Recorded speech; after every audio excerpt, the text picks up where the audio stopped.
Hello, everybody! So this is the theme song for Boss Fight, and I am here with my art and music director, Mary Jest. I feel like I'm back in old radio days. Okay, we have sound on Mary Jest. Awesome. The sound of cooking meatballs. The sound of cooking meatballs. Yes. Do I make the dirty joke already? Yes. Is it too early for a roasting his balls joke?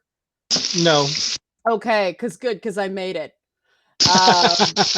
Yeah, so that was the opening theme music to the Boss Fight game, and people already said it streams with too much bass, and that's part of the reason we're doing this, to see how this stuff tests on everybody's speakers. But we have over 30 minutes of music for you guys tonight that I am going to be teeing up on the fly. This is flashbacks, you know. Welcome to 610 CKTB, la da da da.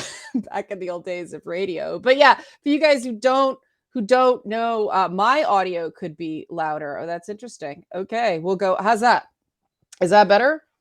Is that better? Is it better one? Better one? Better one? So I'm using a new software today called Restream, which makes it looks pretty. And Reichen's coding ABBA in the chat. That's awesome. But yes, I am using Restream for the first time tonight to allow Mary just to beam in as well, because doing it with Zoom is a bit messy. So Bit of a nightmare. Yeah. It Zoom doesn't like to share the camera. So that's better for me. Okay, how's Mary's level, guys? Before we start in. Let me step away from the walls. Step All right. How's that volume? Walls are closing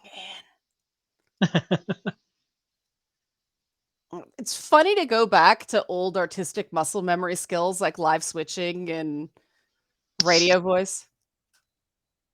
Yeah, there's some background scratch, but we're okay. I think it's all we can really do with it. Yeah, it looks like the audio levels are fine. It's weird. You have a hiss when you come in and a hiss when you end, but when you're talking, it's not so bad. Interesting. Yeah, it sounds like you're on a walkie-talkie. So I guess if we say over at the end of everything, that'll be on brand. Snake, can you hear me? There we go. Stop cooking bacon while streaming. No, it's ball roasting, not cooking bacon.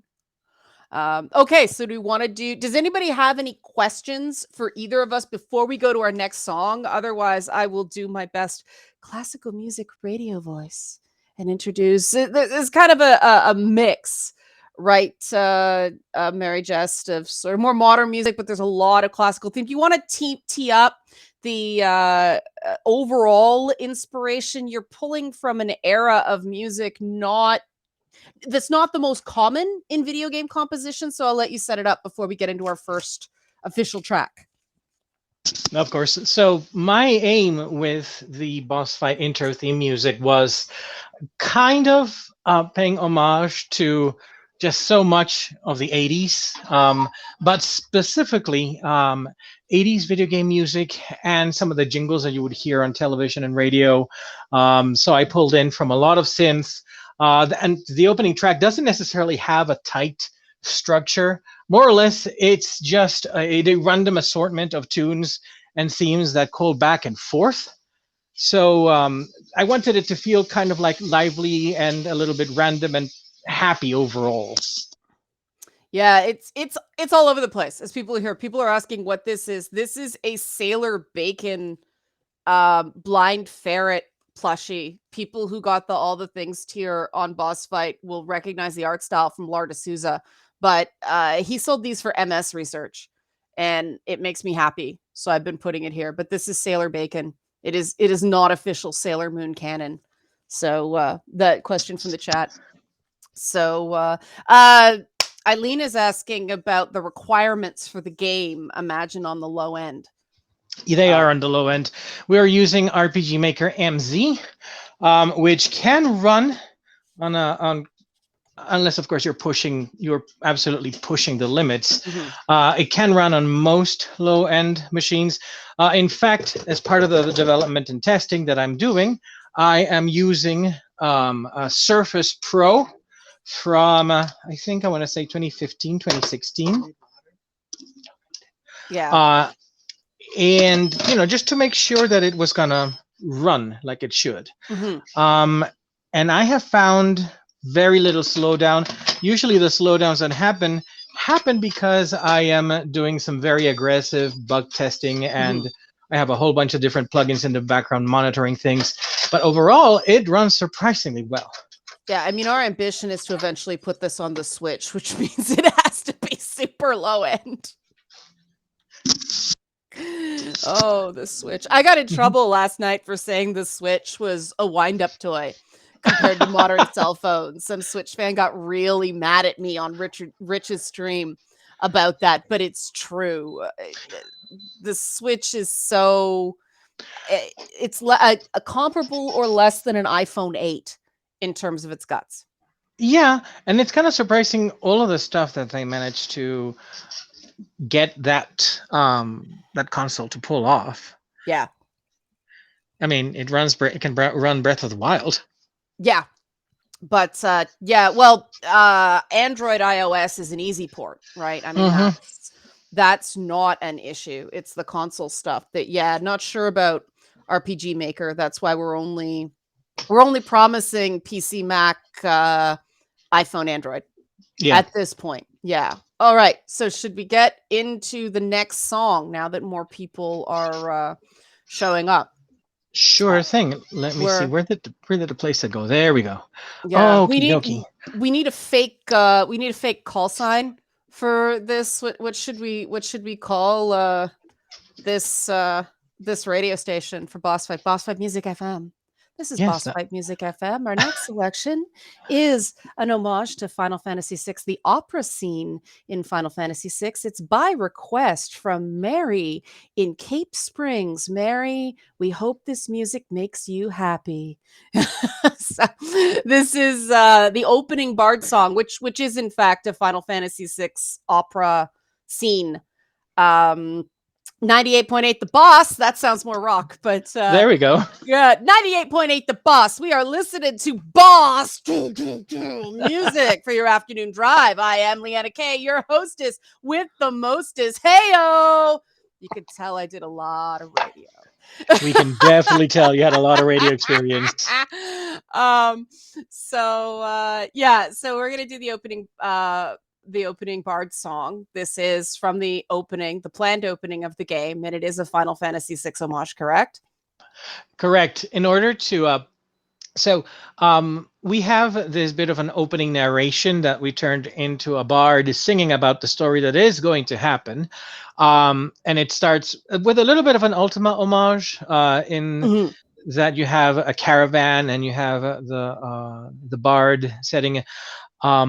And I wanted to try something out. Those of you who have played the original Final Fantasy VI on the SNES, you remember the opera scene and how it had sampled voices into the Super Nintendo.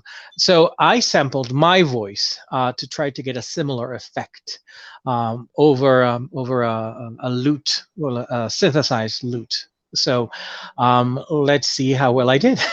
Yeah, and then we'll take Mega's question on the back end on the jump after this song on 98.8 The Boss.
All right, I won't throw to traffic and weather together, even though that's my urge right now. Ooh, geez, these presets are messing with me. All right, so did everyone hear the strings on that? Because Mary just couldn't hear it on his end. He's apparently getting mono sound, and that was in stereo. Yes, it came across. The voice came out much louder than it's actually in the composition. Maybe we just have to rebalance that one. Maybe. Yeah. Mega's question was, and maybe we can do a version with just the strings as well. That's good feedback. Every time we could repurpose a piece of music in different ways instead of composing an entirely new one, it's less work. Strings only. So Mega's question, before we throw to traffic and weather together on the ones, Mega said, I presume you listen to a lot of computer game music for inspiration, or did you try not to be influenced by others to be more original? Well, I didn't. I didn't really listen to a lot of computer music. I mean, I have been playing games for forever, so there's influences I can't really deny, like David Watson's soundtrack for the Ultima games, Stones. You know, every computer game, every RPG player who's ever played Ultima knows Stones by heart. Um, you know, the themes from Monkey Island, etc. But to make music for this, I did not listen to um, computer game music. I've always thought that as far as the approach for soundtracks, you shouldn't really try to emulate one thing or another. As far as, you know, this is what computer game soundtracks sound like. I wanted to create a soundtrack that sounded like the characters and situations. I do pull from, you know, try to evoke different things, like for example the opening music. I definitely wanted to bring in a little bit of that 1980s feel to it without aping it. But I am a professional musician, and I have a lot of influences from from ABBA all the way to the opera that I sing. So to me, when I write a theme, it's sort of like I conceive of the character or the situation, and then whatever feels appropriate. You know, for example, for Mouse's theme that I played for Liana earlier today, it's not ready yet, but this very swashbuckling kind of Spaniard zarzuela type theme came to mind, and I started developing it. So no, I did not deliberately listen um, to any particular computer computer game soundtrack for this. There is going to be an homage to the Final Fantasy VI opera scene as an actual opera number, but it's not going to be like a mock-up or something that sounds exactly like it. It's going to be its own thing, but it's going to have a nod to that. Yeah, it's going to be the night at the opera trope that Yes. a lot of games, including Assassin's Creed, is it Black Flag? They have a scene in an opera house, I believe so. Opera houses figure prominently in because there's stuff to climb. But yeah, that comment about sound chips and sound technology changing and changing the way stuff sounds, it's almost impossible to replicate what they were doing back in the 80s because of the technology. Mm-hmm. Yeah, it's a tough one. Influences from just curious if this would have influences from games like Sierra, LucasArts, Legend, and so on, sort of a return to the golden age of MIDI from the 80s. Maybe maybe they'll hear some of that in later selections. Mm-hmm. I think there are a couple that may hit that spot. We'll see. Yeah, I'm interested in seeing that too. Yeah. The next song on Boss 98.8 FM for Mary, from Mary, is one of the, it's more of a sting than a full piece, introducing the evil realm of evil, which is the evil queen's realm. And we haven't revealed much about that, but it is called the evil realm of evil, run by the evil queen, who is, of course, the other character in the skit Princess Sparklemuffin debuted in. So, anything to tee this up, or should we just play it? Well, this one is more of an atmospheric piece. It's not exactly a theme, as opposed to there is one moment very early in the game where Princess Sparkle Muffin is captured in a tower in the evil realm of evil. And this Spoiler! No, not at all. It happens within the first 2 minutes of the game, so it's sort of her thing. It's the it's her death thing. mechanic in the game. Yeah. Yes, and so this is the theme.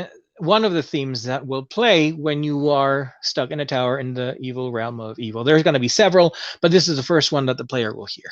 Yeah, we're actually using the fact that she's a damsel in distress as a respawn mechanic, similar to the VATS in BioShock, because we actually wanted deaths to be meaningful narratively, and Princess Sparkle Muffin being captured again was just perfect for that. So this is the evil realm of evil sting. It's a shorter one, but I think you guys will get what we're going for.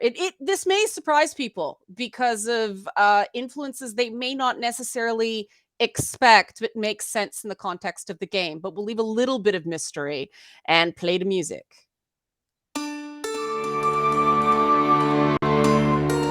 Whoops.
So that was the evil realm of evil. And that is the theme for that's an intro thing for the evil realm of evil. And people seem to like that one. It's interesting because that reminds me of one of those old movie scores where they put the credits at the beginning of the movie before Raiders of the Lost Ark changed that. That's what I thought of the first time I heard it. Well, the funny thing is, I decided that for that sting and for a good chunk of the evil realm of evil, there wasn't going to be a very strong tonal center. So, of course, that has very much in common with, prog rock pieces. And, of course, some of the experimental films in the 60s and 70s, the soundtrack of those. So that's definitely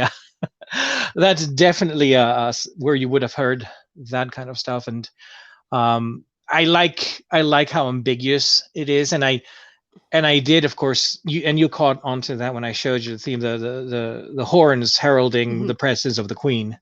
Yeah, I like that because that would definitely be her jam. You understand the evil queen. Someone in chat said that they missed Evil Queen in Boss Fight. I missed Evil Queen in Boss Fight. She's one of my favorite characters from Lady Bits, and I just couldn't work her in because Well, she's busy removing butt shots. She is. But she's also busy doing a lot of other things, and that will be explored at length in in the boss fight game, and I'm very excited to have her back because she was fun. Um, and yeah, I like how that piece, it's more of a soundscape It is. than music in a lot of ways, and it is very 60s. But we're gonna change gears completely to a song that we've already decided we didn't like in its original place, and we're moving it to another.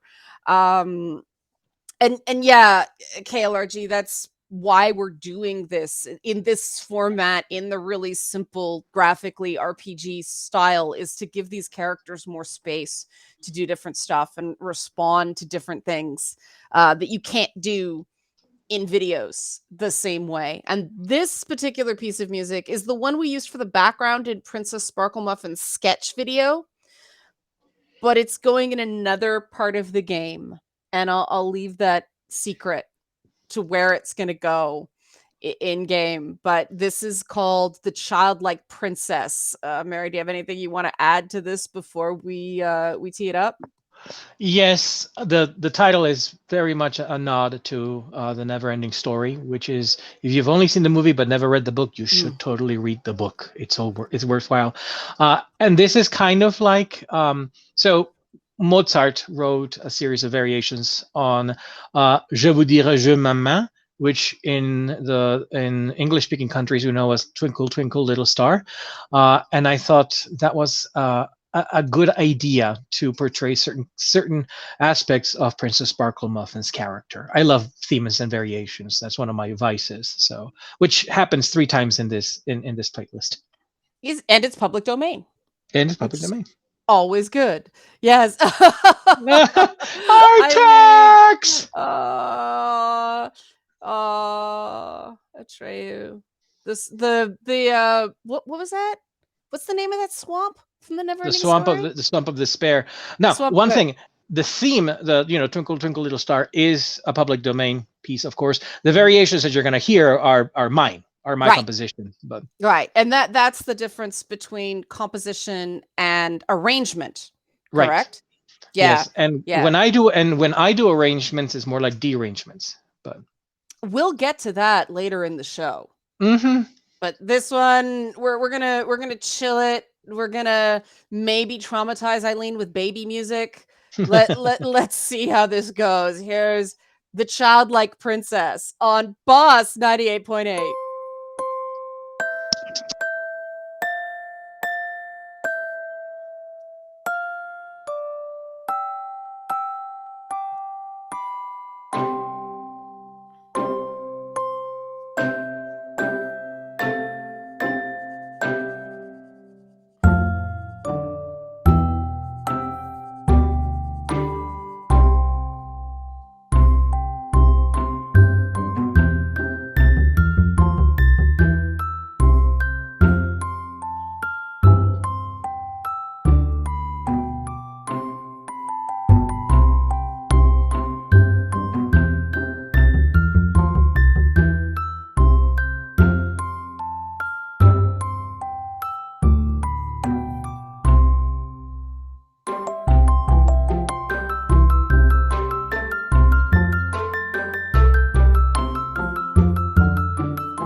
I love how you managed to add gravitas to the end of that one.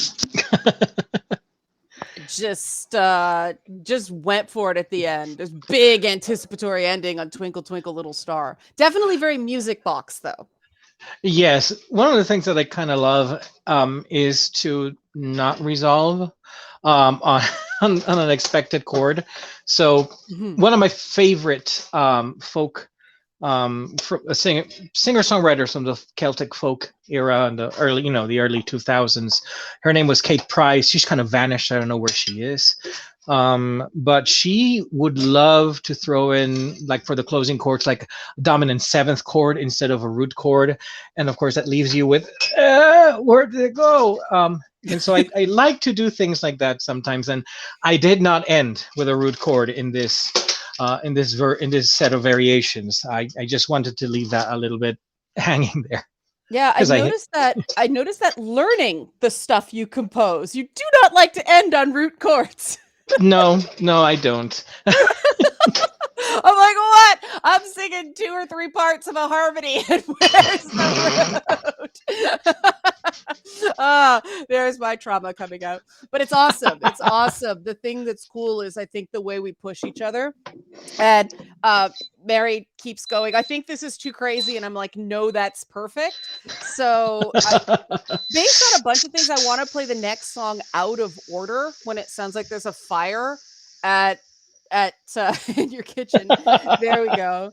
But people keep talking about horses and crazy, and we've talked about kind of unexpected chord progressions. So I want to play the Sparkle Pony Follies next. Yes, let's do that. Yeah, we're getting into the individual character themes, and what we're going to do with these themes is, because it's very unlikely that the game will be fully voiced, we'll play versions of these themes under dialogue sequences, so you still get a bit of mood for the character. Now this one's more of a chase sequence.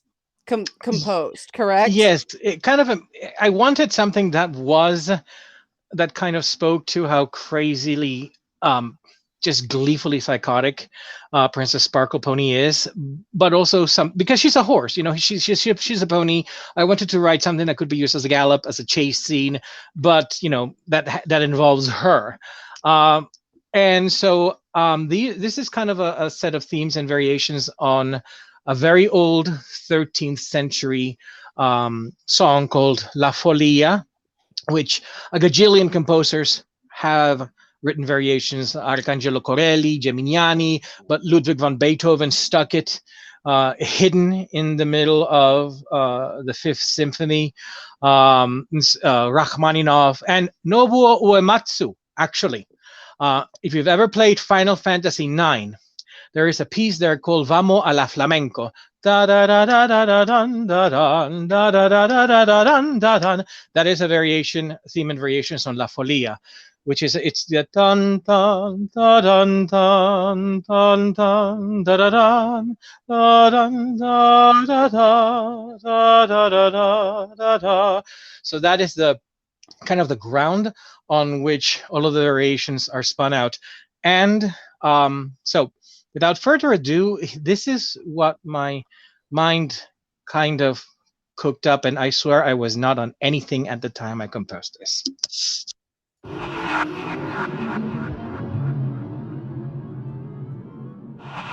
Making voices and singing and being funny.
So, Mary Just, we have a very musically literate and gaming literate audience in the chat.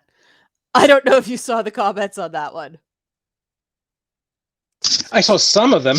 Yeah, it was, this is great. Boss fight music, Baroque influence. Where is it? An Undertale boss fight theme. Sounds like boss fight music. Well, not boss fight, but music from a boss fight. Apparently my camera froze while I was dancing. But what else? God, people say this is the part of the video game where I lose 1,000 times. Caught myself doing air drums. Told you this one was a winner. I could get you. It could get used to hearing this song 24 times until you figure the boss out and beat them. I told you this one was a winner. Yes, and so spoiler, not really spoiler, but characters are going to have multiple themes associated with them.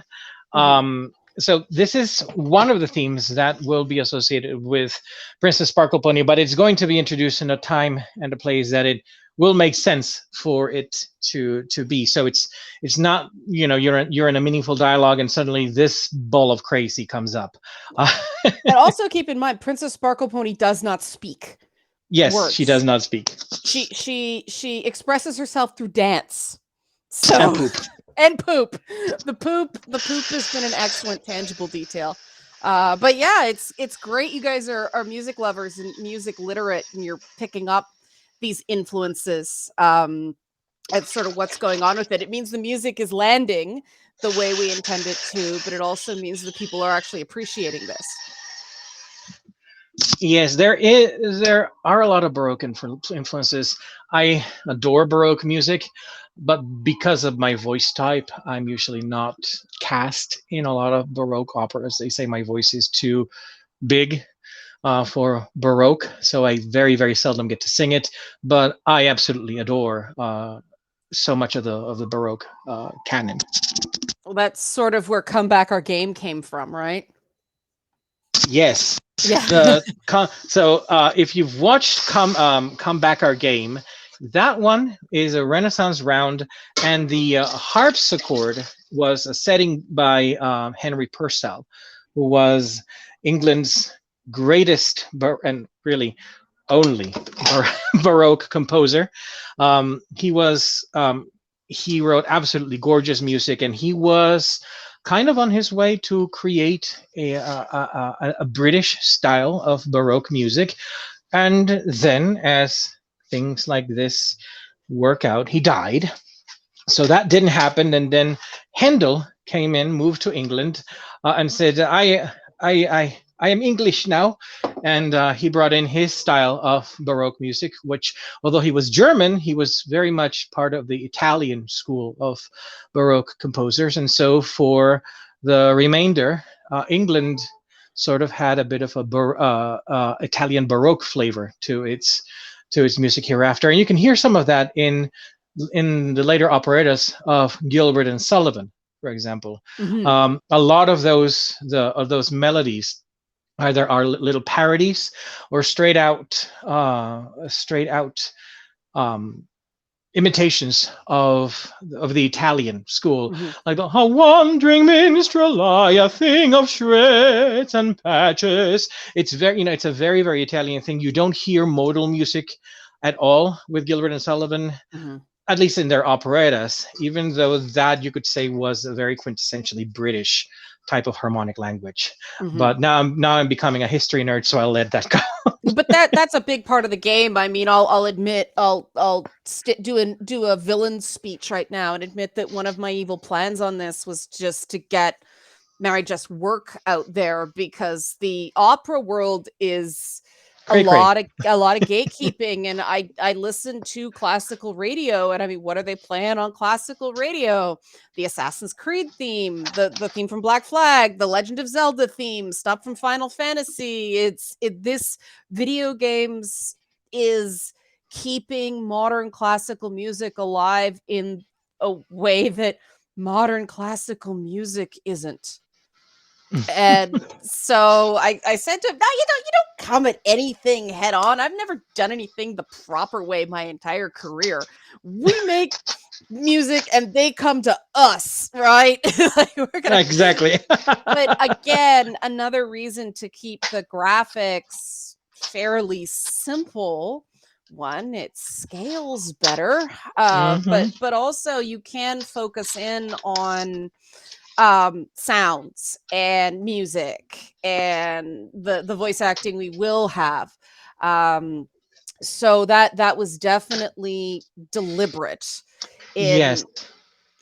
in in this, And and one of the we're gonna things that I love about pixel art, and this is something that I discovered. See, up until working on this game, I guess I had dabbled in pixel art, Mhm. but my main focus was the painting and drawing. And some of you may have seen the portraits for the characters, but it's a kind of a different mindset, but it's complementary with your regular art skills with pixel art, especially at the resolution that we're Mhm. um, aping, because it's not at that resolution, but um, you have to leave a lot of details out.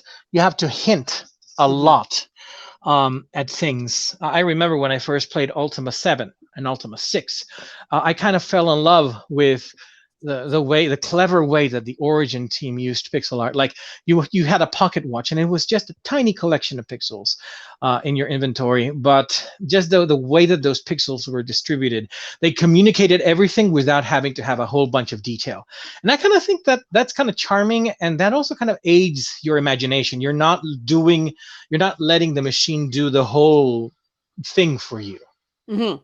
Yeah, you're filling in blanks. Your brain is working.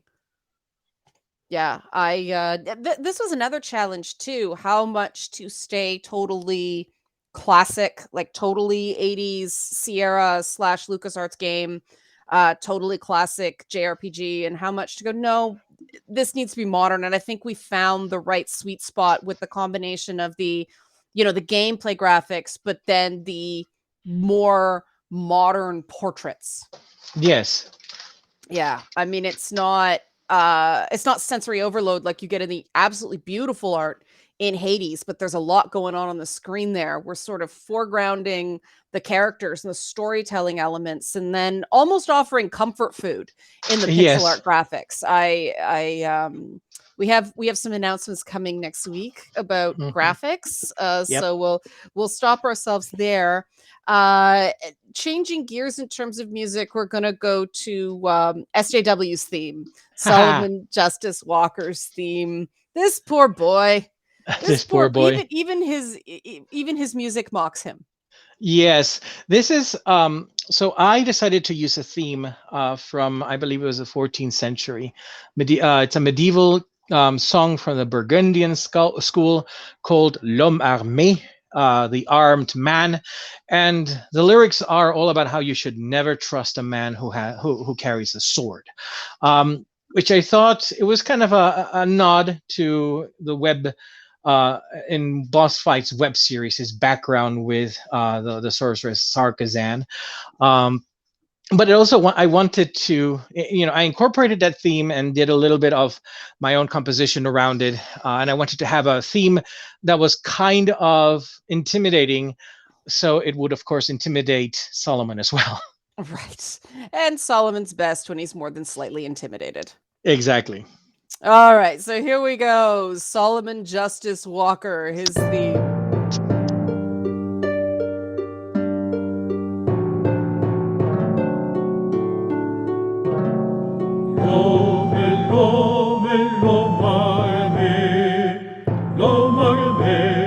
L'homme armé, toi t'en douter.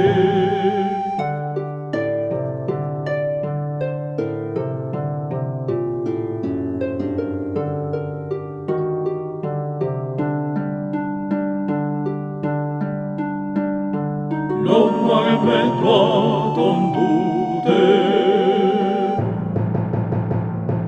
On a fait partout crier que Chastan se vienne, que Chastan se vienne armé d'un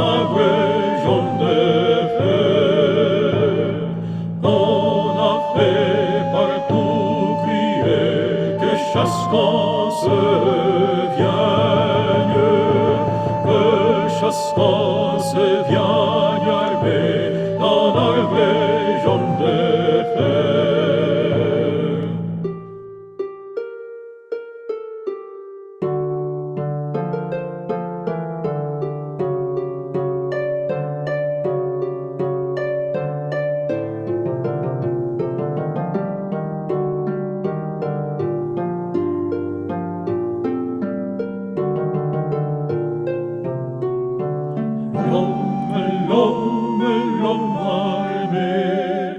L'homme armé, l'homme armé doit-on douter?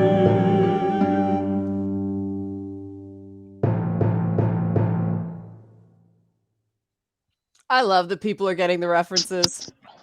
I love it. I love that they heard, because my thing with big booming video game soundtrack music is, those big Halo moments or the Skyrim theme, stuff like that. The first couple times you're kind of pumped up because it's the anticipation of the game.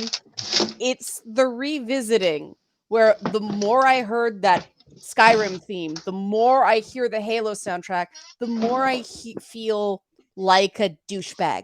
The music just makes me feel smaller and smaller and smaller as a player, and it's perfect for Solomon's theme, because we're going to be getting a lot into his journey, more than we could get into Boss Fight, though he had quite an arc in the Boss Fight show. Poor guy went through a lot in 5 episodes. But I love that people were picking up the Skyrim, not at all structurally like Skyrim. And this is what I love about classical music, is there's so many different ways to get to the same place in terms of composition and arrangement. And arrangement. Yeah. Derangement. And derangement. Yes. But yeah, it's like, I mean, you definitely nailed that one. People picked up on it. Well, the funny thing is, so this isn't in Latin. It's not in fake Latin. It's actually on 14th century Burgundian French, which is not. Sounds a bit like Quebecois. It's kind of a bit like Quebecois. Instead of chacun se revient, it's chacun se revient. So it's but it does. If you're slightly familiar with French, you'll hear, wait a minute, this is not exactly how I learned my French. That's because it's an old ass version of French that this song was written in. We just sort of let the French flow over us. Yes. In Canada, because of the French we hear on television is not the same as the French we'll hear. Even the French in Montreal and Quebec City is slightly different. So I was picking stuff up, but when someone says it's Latin, it's like, no, this is French. It's not Parisian French, but but people don't need to know the words to understand it. And that's what I love about it. They got it. Even if they're not making it out. And that's part of the experience of opera as well, right? You go to an opera written in German, but it's Italianated. And it has to be, because you can't. If you sing "Dies Bildnis ist bezaubernd schön" is how you pronounced it. But if you sing a "Dies Bildnis ist bezaubernd schön," you're gonna swallow it. So you have to go "Dies Bildnis ist bezaubernd schön." You have to add a little bit of Italian, otherwise. Germanic languages are not great for resonance, so you have to mix in a little bit of the Italian phonation and occasionally do some vowel modifications so that they will carry over an orchestra. And of course, I hate to say this, but the greatest challenge any opera singer can face is a goddamn opera in English, because it's all the bad vowels. It's all the bad vowels. Italian has 4 simple vowels, 5 simple vowels. A, E, I, O, U, and they all produce great sounds to carry out. English has, I think, between 23 and 25 vowel sounds. None of them are pure vowel. They're all mixed. So when you're singing opera in English, you have to go, okay, am I going to do I want to be understood or do I want to be heard? And because if you want to be heard, instead of going gold is a fine thing, you have to go gold is a fine thing. But of course, there's the chance that people in the audience will go, I thought this opera was in English. I can't understand a damn thing she's singing. What's funny is you hear that in Celine Dion's music too, right? Celine Dion is French Canadian, but and on her lower to mid register, she sounds it like you and I were, but all of a sudden she hits those big notes, and all of a sudden they're Italianated vowels. Exactly. Of course, one of the exceptions is Agneta and Frida in ABBA. They sing always with Swedish vowels, but they somehow manage to make. I don't know how. Now they do. The ups tend to be A's in ABBA songs. The winner takes it all, so you're not getting the Swedish in there. But part of the reason it is impossible for anybody else to sing ABBA is you can't mock the Swedish, but it doesn't sound right if you. It actually affects the pocket. It affects the cadences and the way they sing. Yep, it's listening to ABBA and how Benny and Bjorn composed for those two ladies.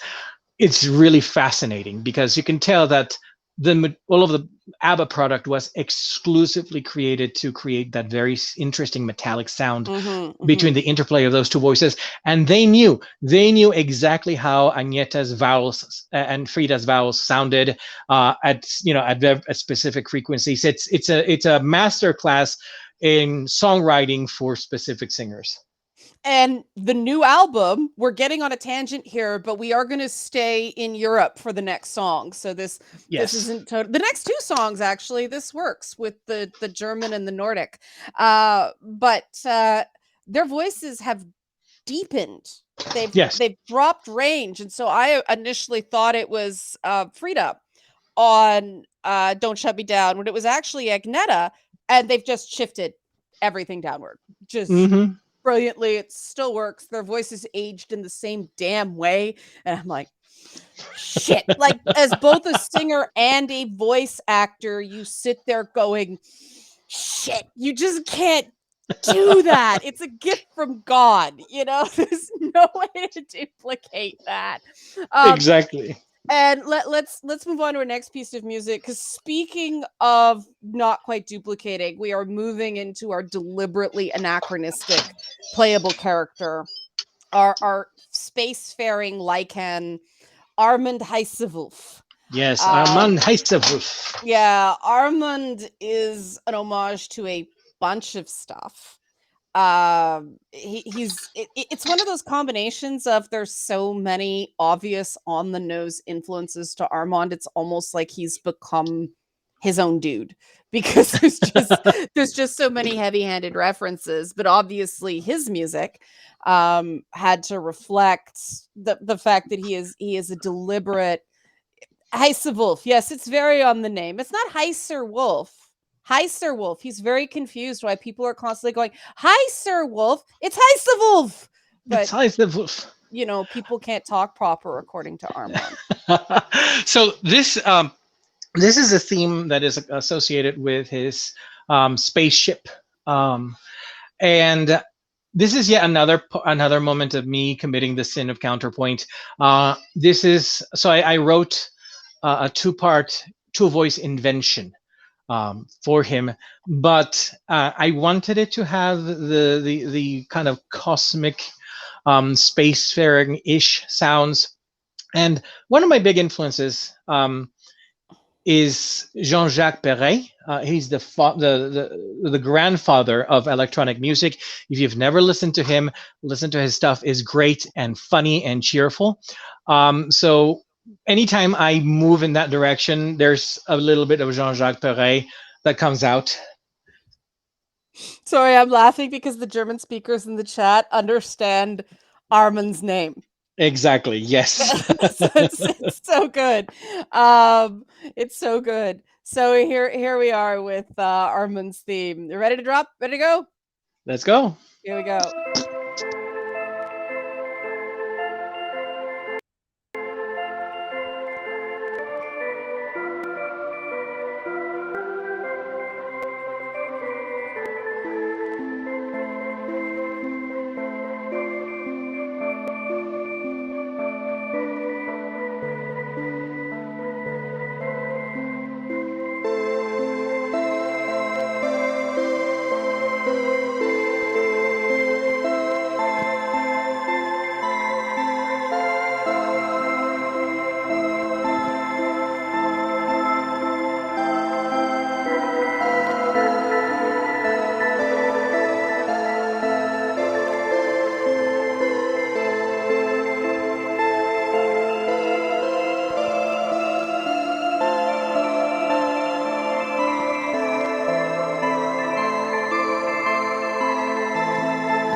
And there we go, the very, very spacey Armand. The piece is called Armand Heisevel's Ship.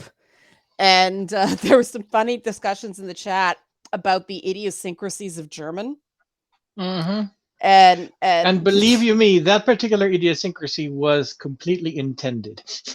yes, we are deliberately furry friendly, and let's face it, wolves are up there in the furry popularity angle. But yeah, Armand is included in the game in part because we needed to make space when we came up with the player created NPC content for anachronisms, for visitors from other places, right? And oh yes, Wendy Carlos is definitely an influence. She was another great pioneer of electronic music. Yeah, it's we needed to make space for people to put their NPCs in that might not totally fit with the theme of the game. And so Armand is sort of a bridge to that, I think. Mm-hmm. I think it's also an homage to Ultima, to Wizardry, which has anybody else played the Wizardry series? Or is it just me? And me. You've played Wizardry. Yes. Because my favorites are Wizardry 7 and Wizardry 8. Right. That's when it sort of hit the sweet spot. Yeah. So it doesn't. Wizardry is one of those ones that it was big at the time, obviously, to get up to like 7 and 8, but they were weird games.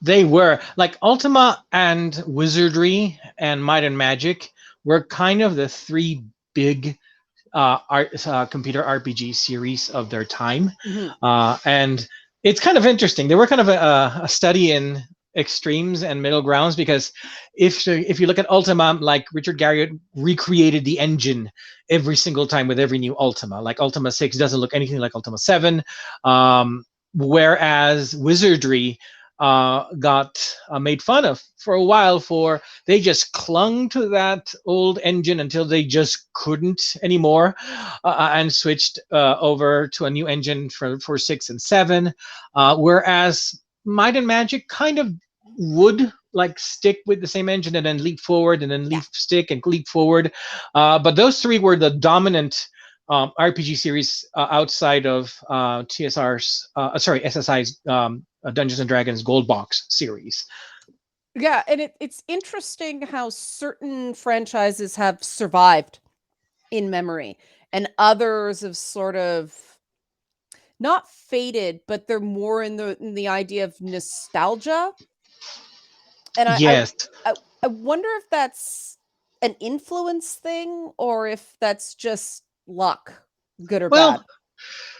Well, for example, in the case of Ultima, as influential a series as it was, it had the unfortunate luck of being bought out, of Origin being bought out by Electronic Arts. Mm-hmm. And so the last two games in the series had all of the markings of a game produced by Electronic Arts. Mm-hmm.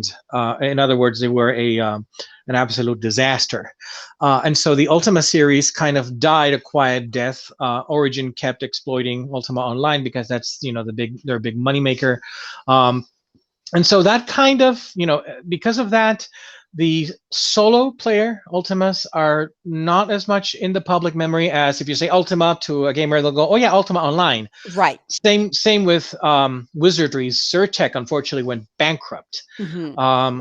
And then they came back to make their, the closure to the series, which was Wizardry 8, which was a critical, it was critically acclaimed, but because of marketing issues, it never quite got the sales it needed to kind of bring the company back. Mm-hmm. And so that went by the wayside.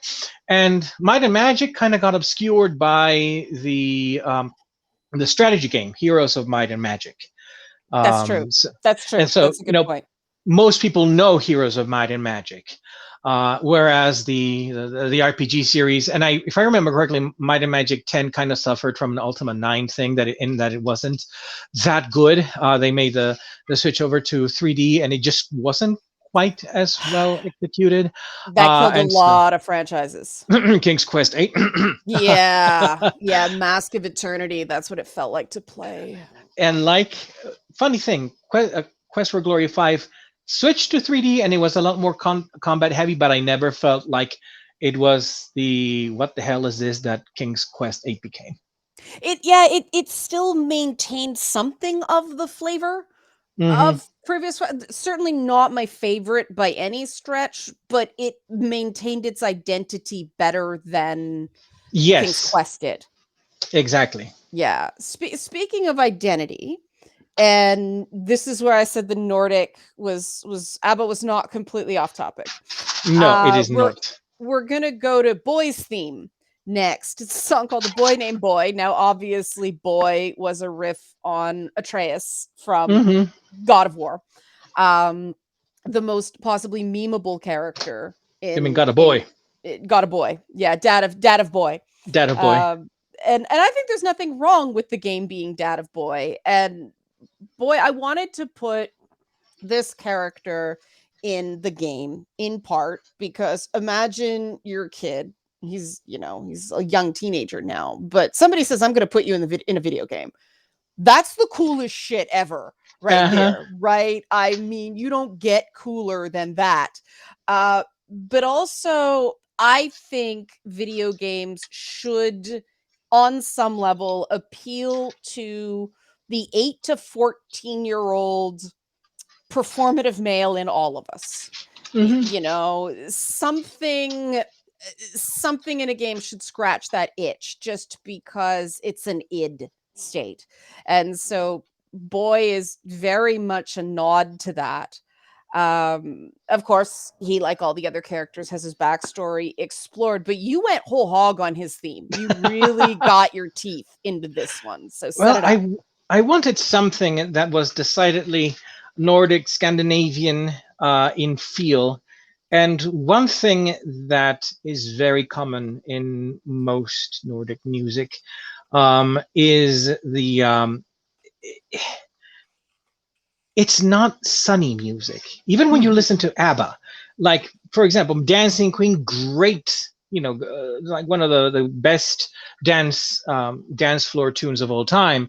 But if you listen to the lyrics, it's not about the young girl who's dancing. It's about an older person who's watching the Dancing Queen and kind of feeling nostalgic about the youth that has gone by. She is no longer the Dancing Queen. She's watching the Dancing Queen as a kind of a benevolent observer, yes, but she is not. It's not an I am song. It's kind of a she is song, and that is all over the place with ABBA. Like when you're listening to like Mamma Mia, it's a song about kind of stalkers, and one man, one woman. It's about an abusive relationship. Take a Chance on Me is also like a stalker song when you think about it. So, so I wanted to bring that in. And if you listen to, if you listen to Scandinavian composers and Russian composers, from that entire area, like Arvo Pärt, they always have this kind of this semi-melancholic background to their music, also alternating with moments of slight brightness, but it's always against this gray sky backdrop. And I wanted to bring that to Boy. Yeah, and I mean, you'll love this, but I people get on Lady Gaga all the time for Madonna, right? But being too much like Madonna, but she's taking Bach, mashing it up with ABBA, especially listen to her older Eurotrash inspired stuff like Just Dance, her first big single.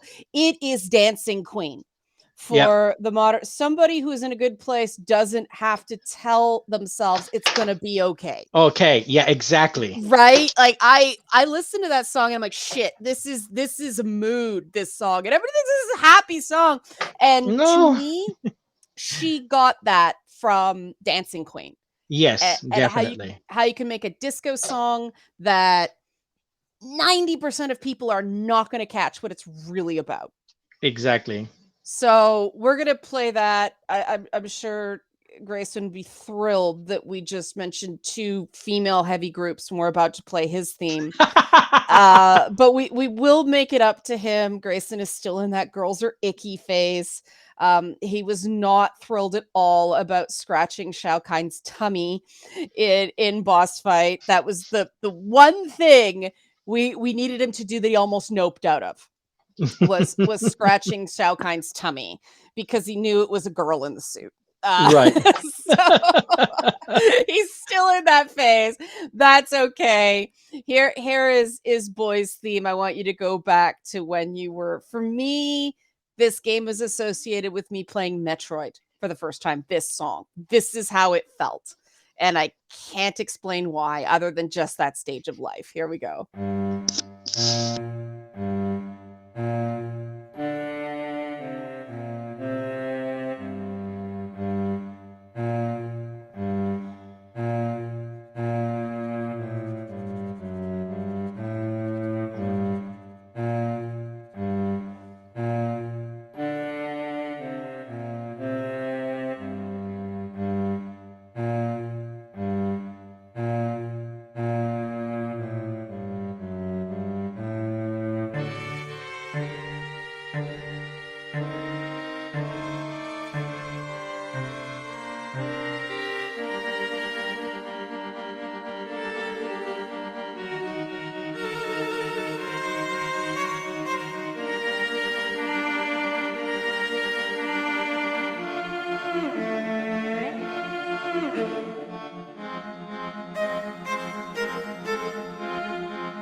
That had a long tail on that one. I messed up on the edit on that one, but there we go.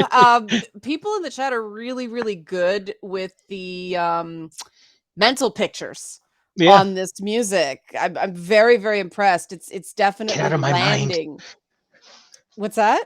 Get out of my mind. Yeah, no, it's good. It means the music is conveying what it's supposed to be, and yes, this big noble presence in the music for Boy is definitely he's the serious one in the game. We needed an anchor in the party that wasn't falling all over themselves. And Boy is one of them because he's so serious and he's so intense, and Grayson brought that to the character. He really turned it on when it came time to shoot that. Yes. And so we're just using that and we're going for it. And the other anchor in the party is Tomoe. A character that I got a little psyched out by. It was my idea to put her in. And then I went, oh shit, we're going to have to sensitivity test the fuck out of this character because, you know, Asian representation in media is a big thing right now. And we didn't know it was going to be such a big thing when we started doing this, but I'm glad it's happening. But yeah, Tomoe is the other anchor. And I think you hear that in her theme. This was an exercise in getting tone without descending into audio stereotype. Yes. So for Tomoe, the most I love the fact that her name actually is also the name of a recurring symbol in Shintoism.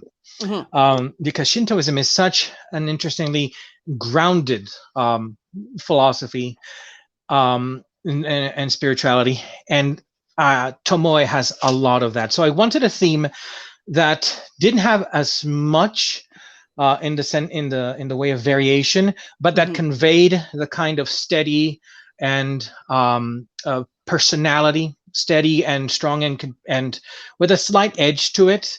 But it's always this kind of very calm, very steadfast, very rational kind of a person. And so I used the koto and I used the shamisen in this, but I steered away from the and this is a term that happened in music for a while. They call it Orientalism, and it was where a lot of composers became absolutely thoroughly fascinated by Japan. This is during the era of the Impressionists, and of course you had a great deal of artistic influence that Japan brought to all of the prints by Hokusai were making their rounds in France, and people were fascinated by the music. And a lot of composers tried their hand at imitating the sounds that they would hear without really understanding the notion, the so to speak, the music theory around Japanese music. And I wanted to avoid all of that. I wanted to use instruments that were native to Japan, and also had some synthesizers in there. But I wanted to have an approach closer to the music group Rin, which was a group founded by alums of the Tokyo Conservatory. And what they use a lot of traditional instruments in their songs, but they write with a very more contemporary flavor, which is kind of on point for Tomoe because of the homeland where she comes from.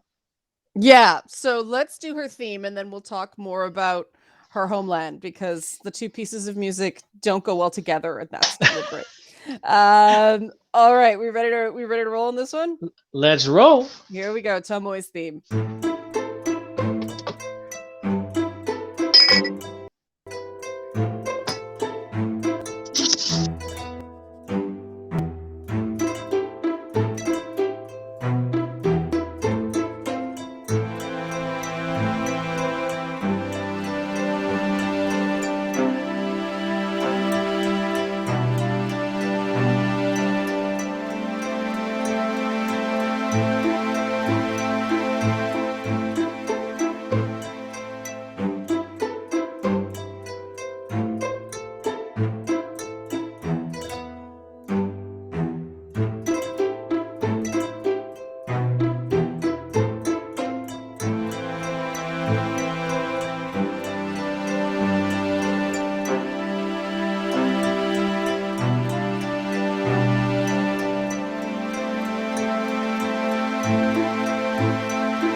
I admit that one's one of my personal favorites. One Because of go one ahead, of the things sorry. that I wanted to convey with this is that Tomoe, as a person, she is someone with a lot of dignity. Yeah. Even though she's dressed up like a Vocaloid in a bikini Yeah, in places. in That's places. a hiding in plain sight thing. The thing I love about that piece is you can hear the Asian influences, but in terms of composition, it is very Italian, French, Austrian. It kind of is.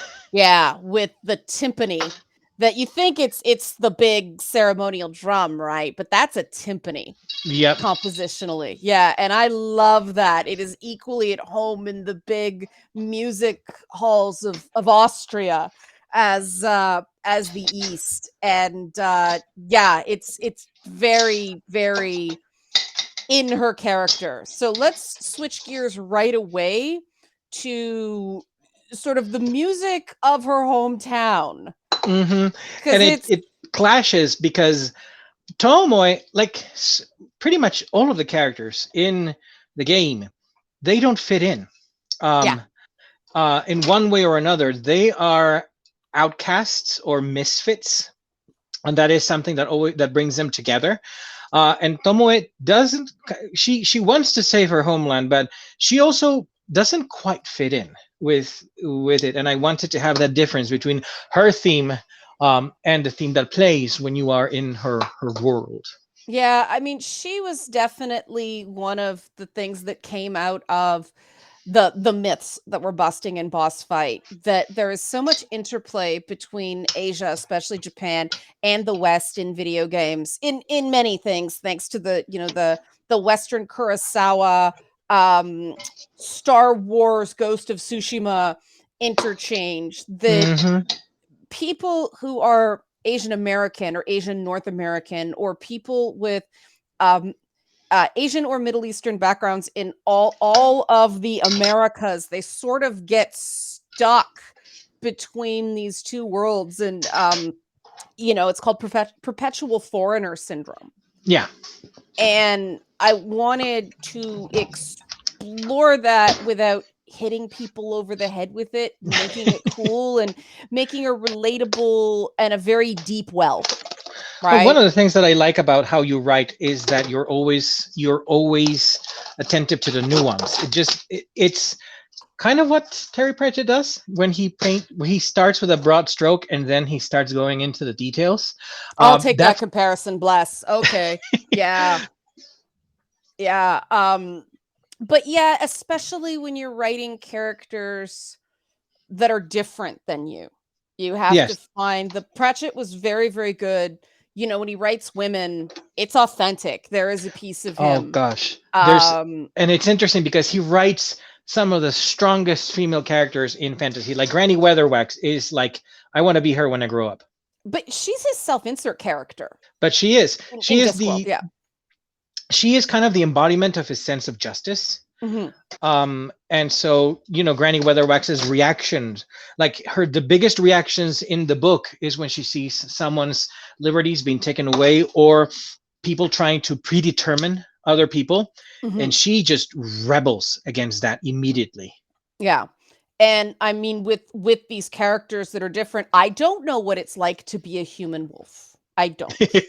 That's not even my personas don't lean that way. But gotta find that thing. The inner wolf.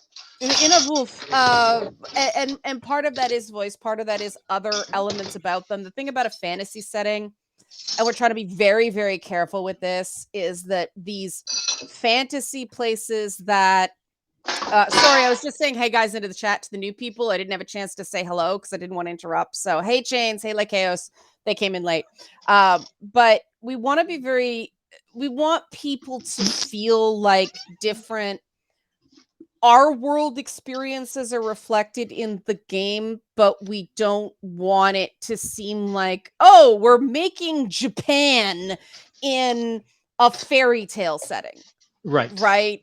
One of the things I think hasn't been done enough in fiction at all is use the mythologies from other places. Hmm. And Shintoism is one that I definitely think has its due, because we wouldn't have things like Pokemon, or I mean, Yokai Watch is so on the nose, right? Right. Yokai are Shinto spirits. Digimon, none of those things would exist without the Shinto belief system. Right. And I mean, if you think about it, Final Fantasy VII yes, is oh, so so deeply entrenched in Shintoism, yeah, with the whole notion of the natural balances, and knowing where your boundaries are and where nature's boundaries are. yeah. And so we're trying to get some of that, because that was the cool thing about those old school adventure games, especially the Quest for Glory series. I mean, Sierra in general tried to bring in other cultures, right? They tried for the Jaguar gods. They tried for the African flavor. And I'm borrowing a lot from living in Toronto. I'm saying that the American way, Toronto, up here, because we have cultures all over the place, and we don't have the same. Our multiculturalism is not what's going on in the US right now. And so that's definitely informed by the fact that, hey, I have friends I can sensitivity test this stuff off of. But because you have those relationships, you're already sort of, where the landmines are. Hmm. Which is nice, but you still have to step back after a while and say, this isn't our world, this isn't real, and we don't want people to feel trapped by their real world identity in a video game. I Right. absolutely do not want that. So the juxtaposition between Tomoe's personal theme and Tomoe's hometown, I hope reflects that balance that we're aiming for, in terms of different types of people being able to play the game and not feel a cultural. We don't want to Tolkien this shit, right? That every Right. dwarf is a dwarf, every elf is an elf, but there are high elves and wood elves, and that makes them so different, right?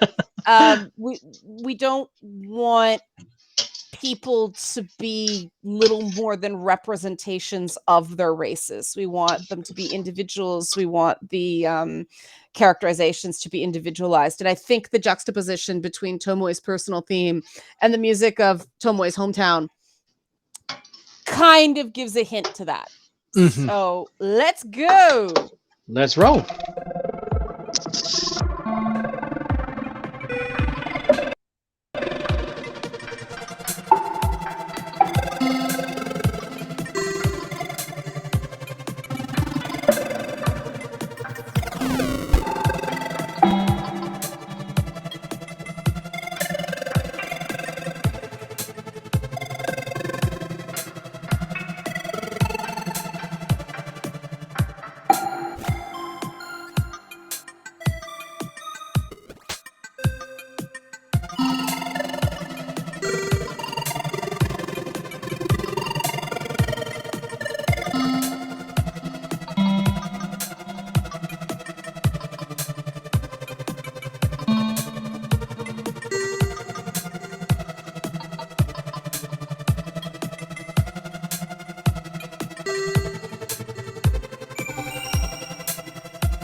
Whoops, I messed that up. My apologies.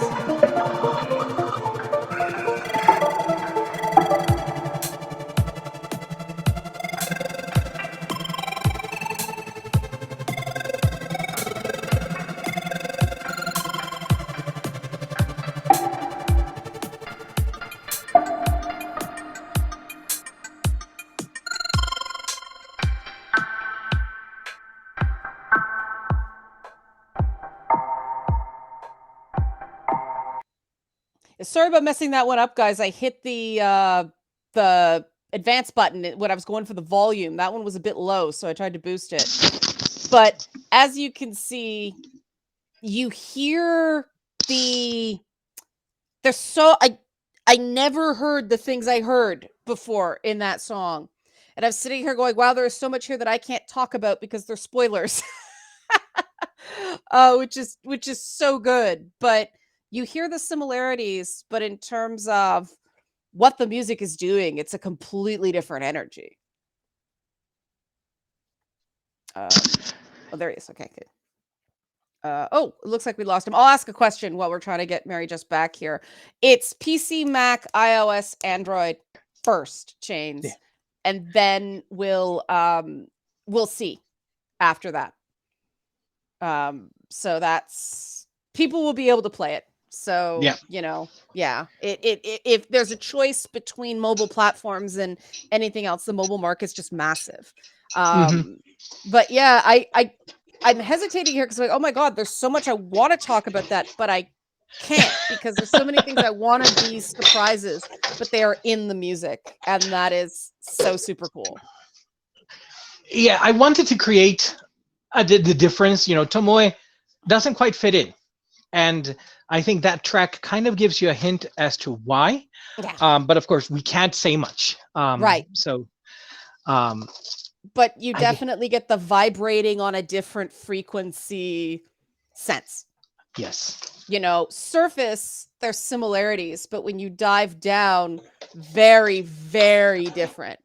And that's this is one of the parts of the game I don't want to talk too much about just because I want it to be a major voyage of discovery for people. Because if we're going to get in trouble for one part of the game, I think it's going to be Tomoe's hometown. Just because there's so much there. Yes. Yeah, but I think it's good trouble.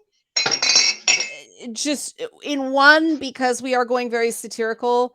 And if we pulled punches on this particular stuff, we'd be rightly called out for it. But also just sometimes with art, you have to take risks. And there's definitely gonna be some of that here.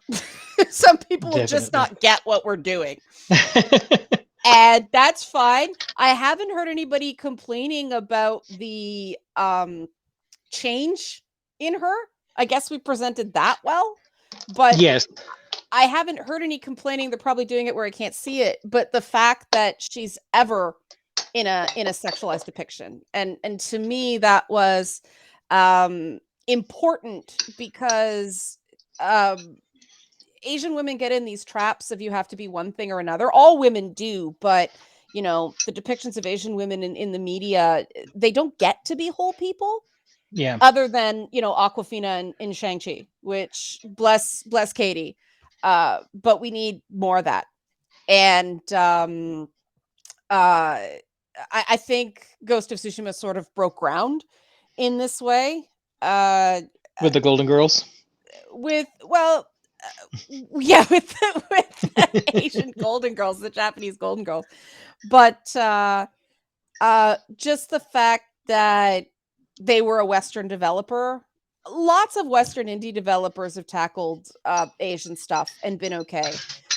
Just not quite in the way we're doing approaching it. So that's all we'll say here. We're going to change gears completely to evil in a different way. We're going to play a track from the deliberately most miserable part of the entire game world.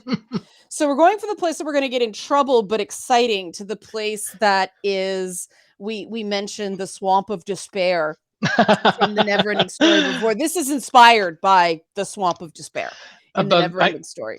Rest assured, there will be no drowning horses in this. No Artaxes. Horses, right? Horses, yes. No drowning horses. Horses. But yeah, this is but this is called this is the place of darkness in the game. Yes. And so go to ahead, set this up.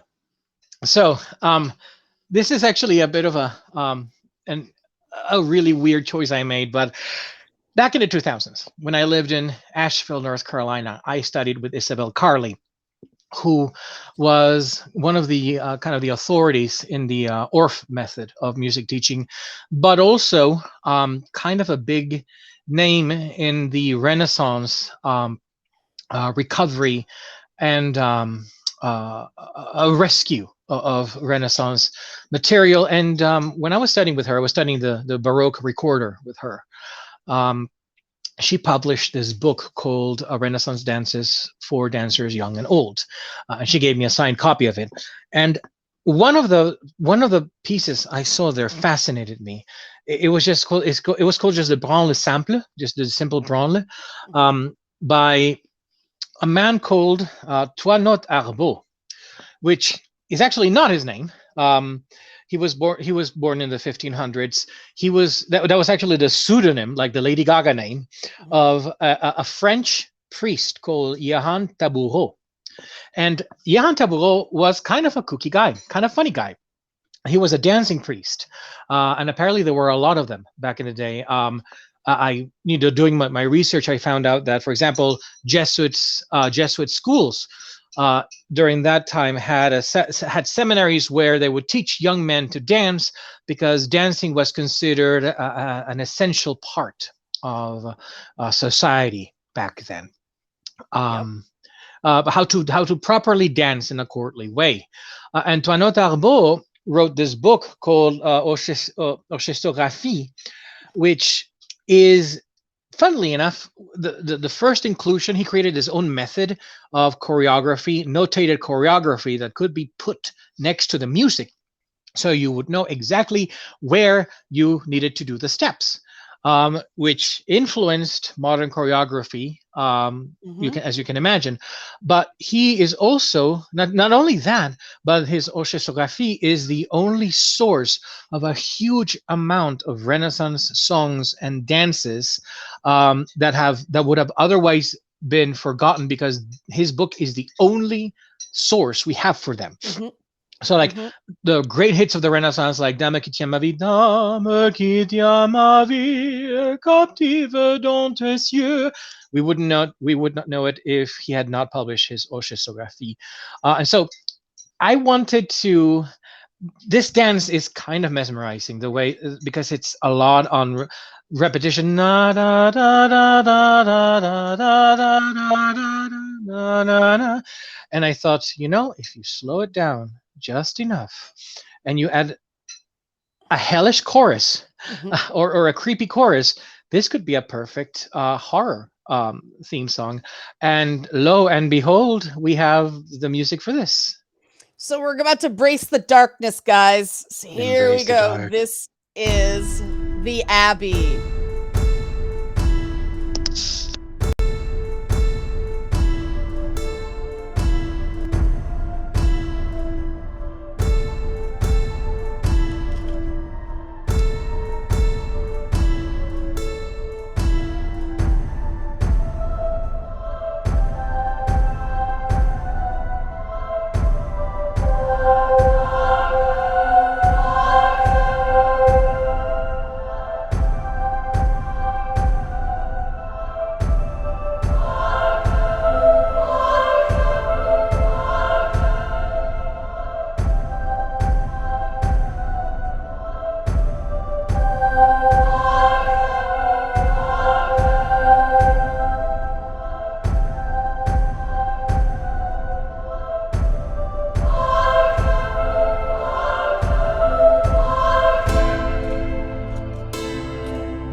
loved the chat during that one. Love the chat during that one. Like, Chaos, I will address that one about the bell. It's a ruined church. That's a plot point, but a bell would have been dissonant because the bell in the tower is broken. But the fact that Eileen was going, the Eucharist bell, it's so interesting how people's different experiences inform what they hear, because it's essentially church music. Yes, I grew up Catholic, so I am very, very familiar with the Eucharist bells. When I took my husband, because I'm a mercenary, I'm an opera singer, so I get hired for to sing in places where I don't necessarily, share a faith. But I'm not Catholic anymore.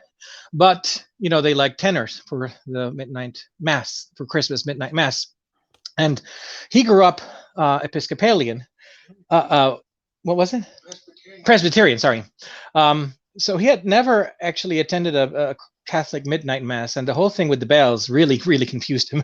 And right. For a moment, he said, "It sounds like he's getting a one-up." I was like, "Yeah."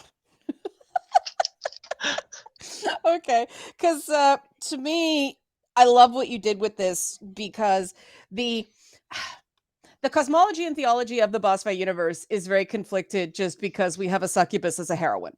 Yeah. That really shuffles the board in terms of perceptions of good and evil, which is one of the fun things about this world. We know that Beelzebub has a beef with the seraphim. There have been hints about it in Lady Bits and Boss Fight, about how angels, for lack of a better term, kind of work in this universe, and the seraphim to me are one of the most ghoulish parts of Christian theology and I dare say mythology, because you've got these people with flaming swords and no free will, and eyes everywhere, and this idea of free will and video games is obviously a big thing. But I think that the Eucharist bell juxtaposed with the music box bells in the princessy theme, the fact that it strikes fear into certain people, and other people are going, well, this is oddly light. It's right in the zone. It is right in the zone. I need to change. My phone is I'm on my phone. My phone's about to die. So I'm going to join you on the iPad. Okay, while we do that, I will queue up the next song, unless anybody has any questions. Yes. Does anybody have any questions before we're in the last 3 songs now, guys? So while Mary ducks in and out again, Flaming Sword Point DLC, yeah, for sure. Okay, so if there's no questions, or we'll take them after the song. This song is called Ballad for the Wild Rose, and I'll just go into this cold. Ready? Here we go.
It's so cool to have a genre literate audience. It's so cool. Oh, it's that weird microphone effect thing again. That it's filtering. Okay, well, we get this fixed. I'll answer Eileen's question. Remember that weird thing that was happening before, Barry Jest, where you sound like you're coming from hell? Whatever you did to fix that's so weird. Whatever you did on Tristan's stream to fix that, just do that again. Yeah, that's still my thing. The Seraphim did it. I'll answer Eileen's question. And now that I realize how to do it, I can show comments there. Okay. Are the difficulty options or is it the same for all? That's a really good question with something of a complicated answer, which is really good because we're going to use it to smooth over technical difficulties. There is going to be choice in difficulty, choice in experience in the game. It is not going to be a setting. It is going to be internal to the choices players make and the way they choose to go at missions. There are sort of more complete solutions. That's still weird. It's still so weird. Still weird. It's still weird. Sounds like an old MIDI computer voice modulator, like on Warg. No, Targ, that game was called.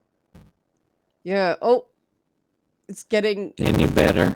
No, it sounds so strange. Witness what it should be.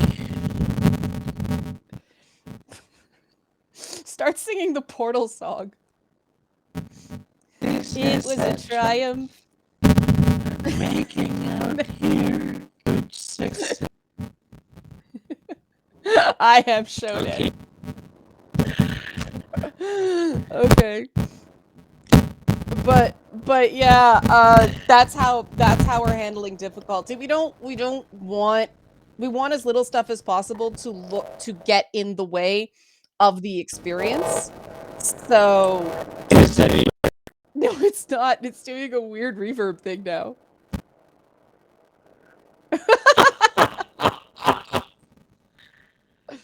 It's weird. It's like coming in half tempo. Unplug it and plug it back in again. All right. Let me put. Yeah, you've basically got the idea, Eileen. And it's different kinds of difficulty, right? Like some people find combat more challenging than puzzle solving. And we want both, but we also want the ability to make things that would get people stuck optional. Because in the era of puzzle lookups, there's no point in having somebody stuck on a puzzle for 2 hours. So that's still going. That's so weird. Someone says say exterminate. Exterminate. Oh, it just cut out. It wouldn't even give us a freaking... Why am I blanking on the name of the dog? Daleks! Holy shit. Okay. Exterminate. Oh, that was a good one. Oh, wow. Now it's just buffering your stream. Might be the connection. Duck in and duck out again. Yeah. Sorry about that, guys. Technical difficulties. If he's still having trouble, we're just no problem, Sapphire Cat. We're still having trouble. We'll play the last 2 songs. I'll try to dope my way through them. Okay, he's back. Let's see how we do here. Hello? That's better! I actually sound like a human being now? Yeah, you sound like a tinny human being, but you sound like a human being. That was very pokeroo. That's how you normally sound when you laugh. That's how I knew it was coming in too slow the last time, because of the speed of your laugh.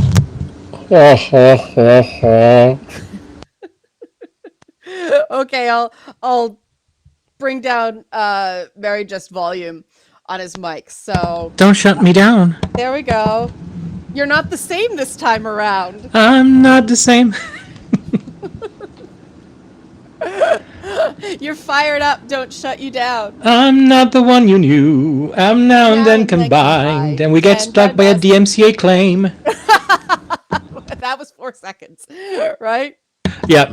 I was just out of tune enough to foil the bots. That's my story, and I'm sticking to it. Okay, so this next one is the Buccaneers theme. Oh, the gosh. Buccaneers we have not talked about before. You might be able to figure out what's going on with the Buccaneers just based on the name, but they are our seafarers in the game. And let's we're getting Eileen back on a black flag. But let's just play it. And we'll talk about it. What's called backfilling. We'll backsell it on. Avast me hearties. There we go.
That's just a fun one.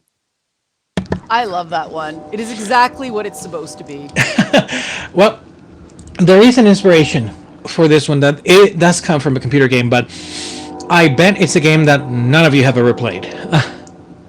When I was challenge accepted. I think I know the one you're going for. All right, so let's see. So back in the late middle 90s, there was a game called Claw that had an anthropomorphic pirate cat as the protagonist. It wasn't a very well known game, but it had kind of a fantastic soundtrack, and it was not ashamed of the fact that it was going just knees deep into the sea shanty and you know the Hollywood pirate music. And so I went, I'm just gonna go for it. I'm just gonna go for like the stereotypical sea shanty, the stereotypical hornpipes, a lot of the music that you will hear for the Buccaneers tend to be a little bit on this side of Handel and Gilbert and Sullivan as opposed to authentic maritime music, but there will be a sizable number of sea shanties that will be composed for this. Yes, we're accepting that challenge. That's exciting. I mean, we have to not be Black Flag, and I think you've done that well with how you've set this up. No, and that is not my origin. The mouse origin story. The mouse origin story is kind of hilarious, but we can't talk about it. That'll be something for closer to release, perhaps. Yes, but, and Raishan, there is a Buccaneer piece that has concertina in it. There you go. So. There you go. Yeah, pirates are just fun in games, and obviously Monkey Island is such a major part of of the adventure genre that the challenge with doing a Monkey Island homage is Monkey Island was homaging other things, and yes, you have to do what Monkey Island did to Monkey Island. And that's something of a challenge, right? Yes. And you know, like Chaos mentioned, the insult contest. There's I don't want to talk too much about it because that's another thing I'd like people to sort of discover. But I'll just say I've been fascinated by the Guybrush Threepwood paradox ever since I read about it online. The idea that you could not make a female playable character as inept as Guybrush Threepwood and get away with it. And I mean, with some of the characters in this game, we're sure gonna try. I mean, I don't know about other people, but when I played King's Quest: The Perils of Rosella, God, my Rosella was incompetent. I died all over the place. Well, yes, there's that, but it's true that it's this whole thing about women and comedy. Now, obviously, based on Come Back Our Game, I am not afraid to shy away from stupid slapstick comedy. Of course not. Part of the purpose of these videos is to prime people about what they're going to see in the game. And I really think this whole women aren't funny, women can't be goofy, this kind of stuff, I really think that's a self-fulfilling prophecy. I think game developers are afraid of it, and so they don't try. But Boss Fight started as a series with Princess Sparklemuffin falling out a window. Yep. So I mean, And she falls out a window in this one too. Yes, yes, she does.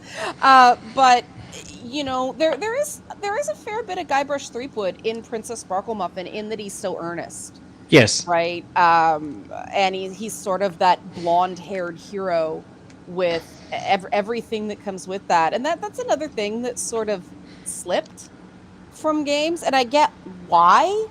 But it's interesting to me the tropes that video games is not afraid to beat to death, like the grizzled Yeah. Marine, right? And others, right? Others, if they use it 4 times, like, oh, that's so overused, right? We can't do that. This other place did that, right? It's just interesting to me, and I think that's nowhere more obvious than what happened with Tomb Raider and Uncharted. Yes. Right? I mean, the only innovative thing about Tomb Raider in terms of the type of story was, you know, a female protagonist in a serial adventure shtick that was initially conceived to be mixed race Latina. Now, that sort of went by the wayside in development, but Because they didn't think, was it that Americans or the British could pronounce the last name Cruz? Americans, Americans. but also it was Oh boy. Laura. One of her inspiration, well, it was Tank Girl, Nina Cherry, and I forget the other influence in Laura Cruz, but the British developers at Core thought Americans couldn't say Laura properly, so it became Laura, and Americans can't say that either. To my ear, you know, it's that extended A, it's Lara, and then it's Laura to the point that it sounds like I feel like Doug the dog. I love you, you know. Whereas Laura is Laura, Lara is Lara. It's interesting with pronunciation. I mean, I think part of it is I'm attuned because I have a Canadian accent, and when I do characters, I have to subtly strip that out without sounding like I'm doing a voice, unless I'm doing a voice. And this is sort of an interesting backdoor into Princess Sparklemuffin. Nobody backdoors into Princess Sparklemuffin, but I had to go there. You did. Go there. You went there. I went there, but whenever I've done voice work for other projects, I'll get the character and go, this is really cool, but you always give them the straight up Disney princess voice. You hear the subtle shift in the speaking, and I'll do, like, there was this one I was playing, it was an animation based on a sci-fi series, and I was playing this strip club owner, and she had like star earrings, and I looked at her and immediately went, Ghostbusters, what do you want? You know, and I'm like, this is the perfect voice for this character. But I did the Ghostbusters, what do you want? Princess voice. And whenever you give a team a female voice that sounds like Disney princess, they will pick it 100% of the time over the more interesting voice. Oh God, no! Janine was like, she was one of my favorite characters. She was the best, right? And it made sense because her hair was kind of like Janine's hair in the real Ghostbusters cartoon. And I'm like, and she's a strip club owner, right? She's gonna Right. have an edge. But no, they went every single time I have done voice work. They have done that Disney princess voice. And I think that, I mean, Princess Sparklemuffin's voice, I didn't want her to sound completely like Princess Peach because I couldn't do that. Princess Peach's voice is so deliberately shrill. I don't know how it works. I couldn't actually say Mario at first. I actually have to sing it to go that high. So you can have connection to your chest voice. Yes. Remember the lessons. It's Snow White meets Sleeping Beauty. And because, you know, Snow White is so up there. That's a lot of sleeping. Well, yeah, because that princess voice sounds good in the audio recordings of the time because it's so it's so up there. You get all that treble. And you had the 1930s tremolo. Is it you? I walked with you. I walked with you once upon a dream. Sounds great on phonograph. Oh my god! But that is the song I actually sang an octave too high to get Princess Sparklemuffin's voice. But then Janine creeped back into it with the nasal because that brings her down to earth. It's very Shakespearean in voice. You have to have the commoner to be funny, right? And if you go straight up Snow White, yeah, nobody knows what's going on if Snow White starts doing tiptoe through the tulips. Sorry, they mentioned Tiny Tim. Tiny Tim. But that when you're doing voices, there is a definite, deliberate annoying, and then there's this is just annoying. You know, like the Betty Davis I put on Anne Reardon was something people had to get used to, but now it works, right? And I'm sure there will be some of that with the new characters in the game. Yeah, we're gonna close on another furry song. And this is one that anybody who's seen the Boss Fight web series knows that cats figure prominently. Yes. And somebody mentioned Ethel Merman, and now I'm tempted. But Mouse's theme is not done yet. No. This is. I want to say something interesting. For absolutely no useful application here, but when my voice teacher was teaching me how to access the tenor high C and the high B, she used Ethel Merman as an example because tenors round up when they go to like the high A, the high B, you know, but when you go to the high B natural and high C, you can't. There's this really bizarre acoustic phenomenon and physiological phenomenon that happens to male voices at that level, and if you essentially keep rounding into the high C, you die. But you also can't spread because then you die as well. But Ethel Merman had this very interesting delivery. It wasn't so much spread as it was focused. So she goes, I want to be where the music comes from. That's the place that tenors have to be when they go into the high C. And that is something you know now. There you go. You just learned something, guys. Yeah, I use Ethel Merman to sing as Princess Sparklemuffin because Princess Sparklemuffin is actually out of my range. So that's a challenge. And you're right. You do have to hit a centered sweet spot in your positioning to even get there. There's no way around it. You slip it all and it's just gone. And that happens so much with Princess Sparklemuffin in so many of those songs. Oh gosh, Eileen, I have to tell you, I did my master's in music in the US, and I had that problem too. I grew up with Do Re Mi, and people are going C, D, E, and I'm like, God, no, no. I'm talking about music, not the goddamn alphabet, and I had to translate in my head. They don't use lettered notes in Latin America? No, we use the Latin met, the French kind of The standard modified. music method. Yes, do re mi fa sol la ti do, Yeah. and here it's C D E F G. Yeah. Yeah, Every good boy deserves favors, FAC, the face. right. That's how The we Germans remember have the England. his, which the English doesn't have. It's an enormous mess. That's interesting because we originally learned with do re mi because it was an enunciation lesson as well to sing the song. Do, a deer, a female. That song has practically every vowel. Right, Ray, a drop of golden sun, me a name. Don't get me started with The Sound of Music, because Julie Andrews is the reason I became an opera singer. There we go. We're learning more and more and more. So final song. Counterpoint again. Does anybody else have any more questions before we'll say goodbye before we go? But we've gone Right. for 2 hours, so this is pretty good with the technical difficulties. But give it a few minutes. I've got the song keyed up. But yeah, I thought this was a good one to end on. Just because of the prominence of cats in the boss fight universe. It is groovy little cat dance. I can't read it anymore. It's a groovy little cat demon. Groovy little cat demon. There we go. Well, there you go. It's Mephisto. Here we go. Final song for the night.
See, that song takes me back to Sly Cooper. And that is a franchise that needs to come back like whoa. And Agreed.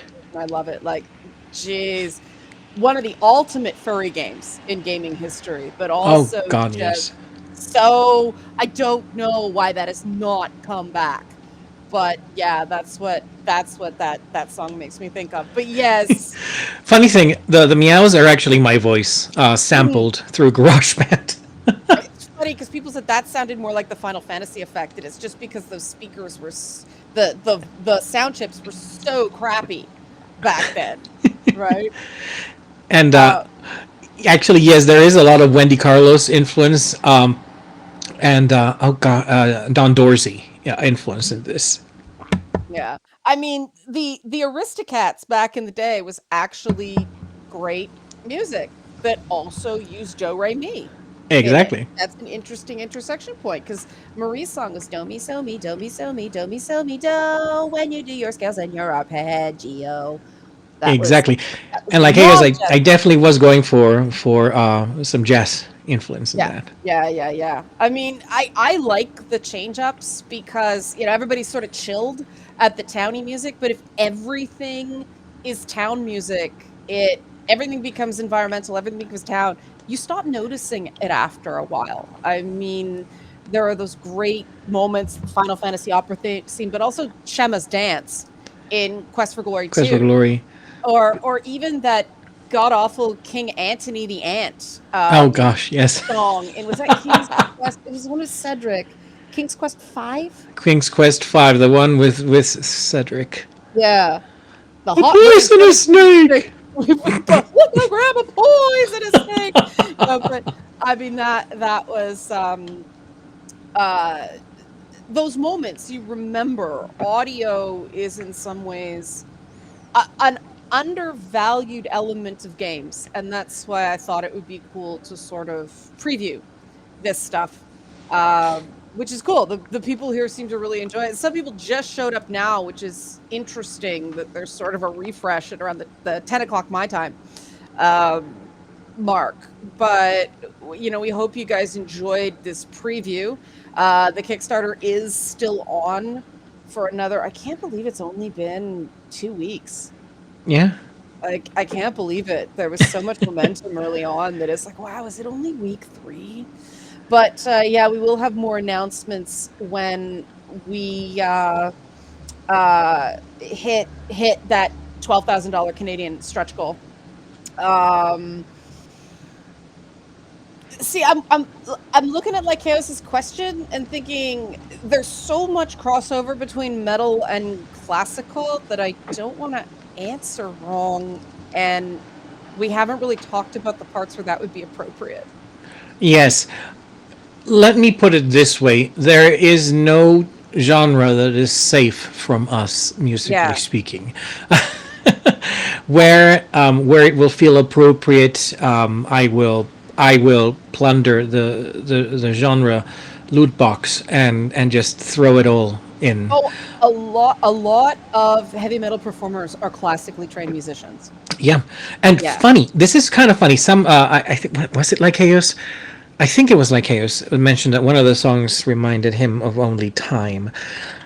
Here's another funny tidbit. There's a lot of heavy metal musicians that, especially death metal, who list Enya as one of their influences. In fact, it's kind of funny. Both ABBA and Enya were kind of seen as this I don't know, curiosity, but not considered serious musicians when it first came out. But over the decades, they have influenced a whole bunch of musicians like Wendy. I said, oh gosh, what's her name? Last name is Blood. Way's Blood, for example, lists Enya as one of her biggest influences.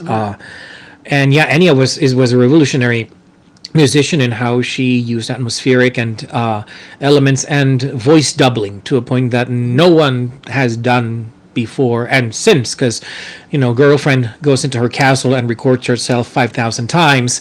I mean, who has time for that? Just Enya, because you live in a castle. But but it's a Yeah, go ahead. Sorry. but it's a but it's a distinctive sound. It's a revolutionary usage of studio resources because she's her own orchestra, and I kind of take from that because I don't have musicians to pay for stuff, so I kind of go, well, I'm just gonna do everything and let's see how that happens. Yeah, and another nice thing about the retro look is you can use that synth sound, and it makes sense. Yep. Eileen's question got lost earlier. Apparently, are we pointing and clicking in this game? I'll show it because I keep forgetting a can restream. Are we pointing and clicking in this game? Text adventuring, button prompting, a mix of all.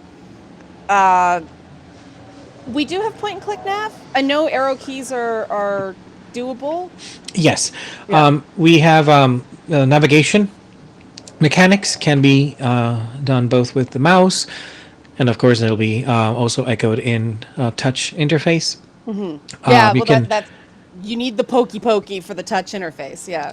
exactly, and you can interact with things with the mouse as well as using the arrow keys and pressing the action button. So we kind of have a mixture of those, whichever kind of thing you would prefer. There is pathfinding incorporated in the game mechanics, so it should work just fine like that. Yeah, and I mean there are hotkeys for interaction as well, but there's also pokey screeny navigation as well. Because yeah, I mean again that mobile market, the tablet and phone market is just so massive, right? It's Yes, something everybody can access. So yes. The way I'm seeing it. The first things that will go out will be the PC and Mac version, and then we'll do a slight retooling, not terribly difficult, but just to incorporate appropriate touch controls to make it right. friendly for Android and iPad. Because if there is one thing that absolutely drives me up the gosh darn wall, is when ports come out that are not optimized or well implemented for touch, like the first iteration of the Chrono Trigger that came out for Android and iOS. That was a complete mess, and they had to go and patch it like 60 billion times. Now, of course, it's one of the best versions of the port, second only to the Steam version. But when it first came out, I was like, I can't play this. The touch, it's just no. The touch does nothing. It does nothing. Yeah, there were a lot of not great ports there for a while because the idea of porting something was, oh, it's good, you got to be there, but the understanding of what made a good port wasn't necessarily there. The DS upgrades, that's funny. Well, the DS is the best, just not ones that you can get right now because the DS is unfortunately. Is the DS still going? It's all Switch now, right? Yeah. Yeah. It's it's interesting how many people are asking about consoles. Not here. I mean, this is much more of a PC crowd, but I was really surprised at people. This is the worst timeline right now for indie devs and consoles because everything's refreshing and there's rumors about, a Switch Pro on the horizon, and nobody knows when that's going to come out. And that's one of the big challenges with Switch is there's no point in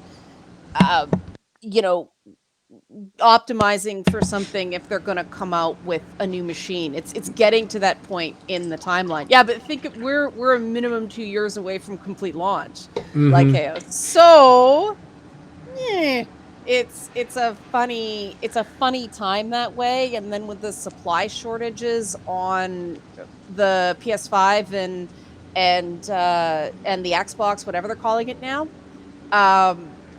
it's a weird. I feel terrible for AAA developers right now. They got to be tearing their hair out regarding their releases in the next 2 years. Yes, it's kind of a coin toss, especially with Nintendo playing it so close to the chest.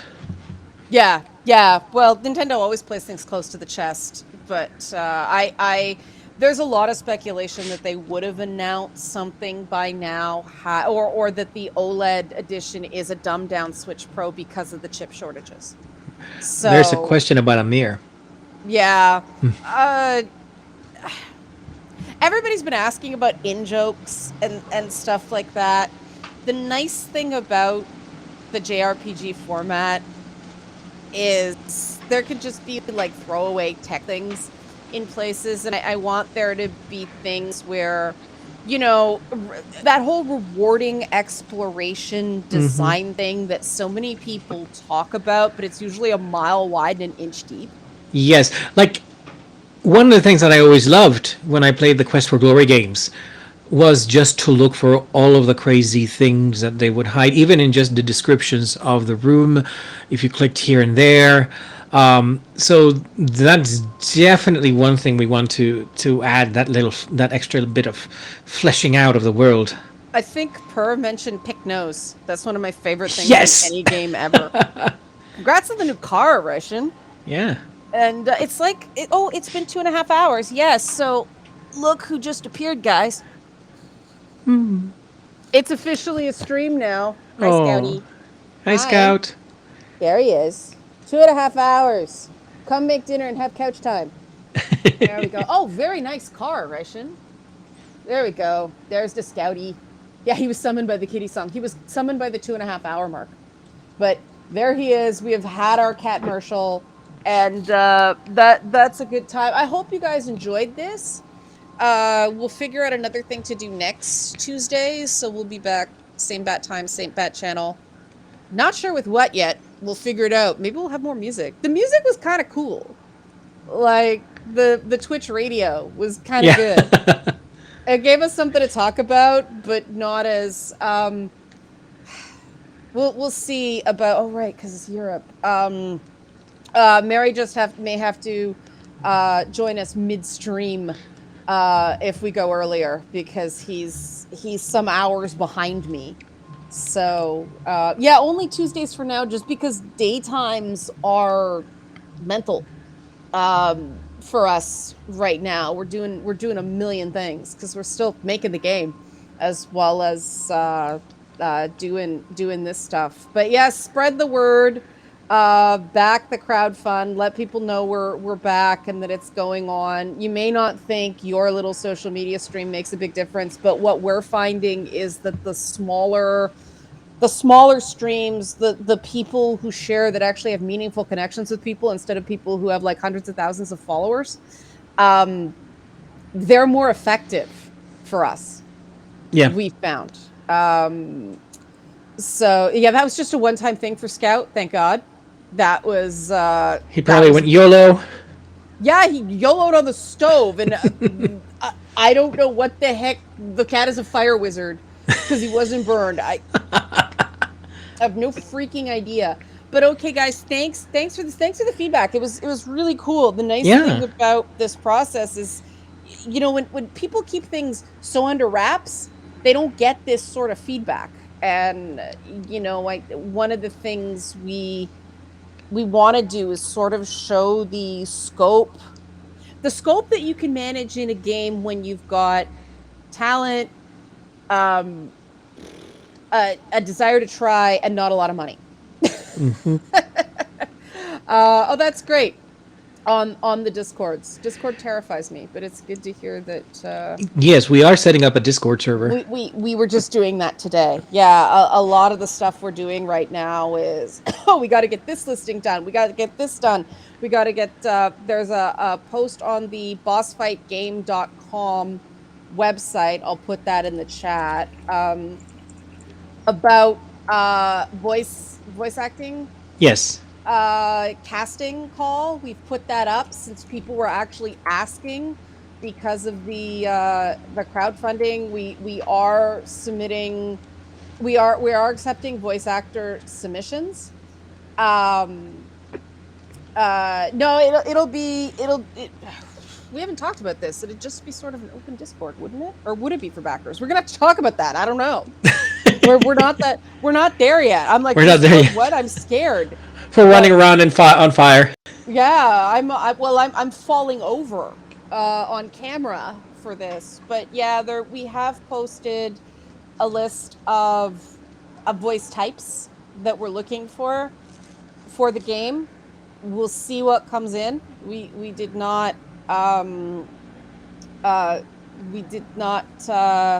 expect anything you got that is your voice, Raishin, is fine for this, because we are looking more for natural speaking voices as opposed to everybody just putting on a voice. We really want that sort of authentic, eclectic sounds as Yes. opposed to there will be one person doing multiple voices. Obviously, I'm doing that, but yeah, we do want we are willing to take a look at people who don't have a really developed reel, because let's face it, one of the things about this game is we're giving people an opportunity to show what they can do, Yes, right? exactly. So it'll be a case by case basis, but for sure, absolutely, that is not out of the realm of possibility. I know how we both know how intimidating it is to submit to these things. I think we both sympathize greatly with the sort of, it's like going on a roller coaster when you hit send on one of these applications. So Yes. yeah. I just had to like suck in there because we all sort of know, we know the suck. Or It is when that you're person. when you're going to an audition, or let me share a story.